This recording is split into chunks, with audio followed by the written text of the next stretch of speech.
Libya থেকে আসা ৮ বাংলাদেশির মরদেহ হস্তান্তরের আগে ময়নাতদন্ত করা হবে বলে জানিয়েছে পুলিশ। বিমানবন্দরে পুলিশের এমন ঘোষণার পর উত্তেজনা ছড়িয়ে পড়ে স্বজনদের মাঝে।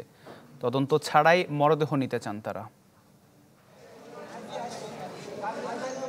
ঢাকা বিমানবন্দরে নেমেছে স্বজনবাহী ফ্লাইট, তবে টার্মিনালে নয়, অপেক্ষা কার্গো গেটে।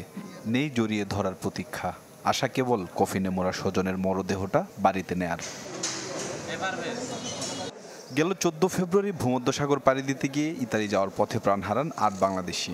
২.৫ মাসের নানা প্রক্রিয়া শেষে বৃহস্পতিবার বেলা 12টায় আসে তাদের মরদেহ, যাদের ৩ জনের বাড়ি গোপালগঞ্জে আর ৫ জনের মাদারীপুরে। তার নাম হচ্ছে মোস্ত, সে হচ্ছে দালাল, আর তার মেন দালাল হচ্ছে আপনার রহিম, ও লিবিয়া থাকে।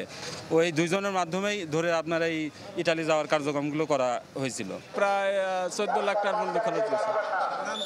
ওর নাম হলো মামুন শেখ। ওই লিবিয়া যাওয়ার পর ওই এর বড় ভাইয়ের সাথেই ইসে কথাবার্তা কইছে।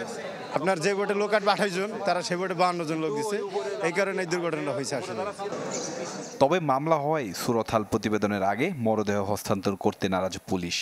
এতেই ক্ষিপ্ত হন স্বজনরা। আমার বাইরে দেখার জন্য অপেক্ষা করতেছে, কোনো কিছু নাই, আমরা এখানে মামলা করব, আমরা লাশ হইছে।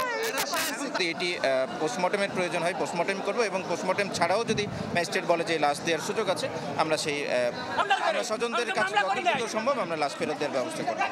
এই সংক্রান্ত ৪-৫ ঘন্টা ধরে এমন বাদানুবাদের মাঝেই বিকেলে অনেকটা গোপনে ঢাকা মেডিকেল কলেজ হাসপাতালে মরদেহ নিয়ে যায় বিমানবন্দর থানা পুলিশ।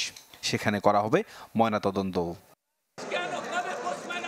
প্রবাসী কল্যাণ মন্ত্রণালয় জানায়, বিএমইডির ছাড়পত্র ছাড়া বিদেশে যাওয়ায় ক্ষতিপূরণ পাবে না পরিবার, তবে দাফনের জন্য পরিবার প্রতি দেওয়া হবে ৩৫,০০০ টাকা।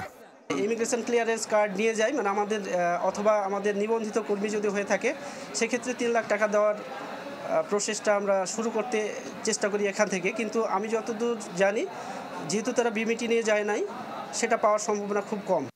অবৈধ পথে ইতালি যেতে গিয়ে ভূমধ্যসাগরে প্রতি বছর প্রাণ হারায় অসংখ্য মানুষ। সম্রাট হোসেন, চ্যানেল 24, ঢাকা।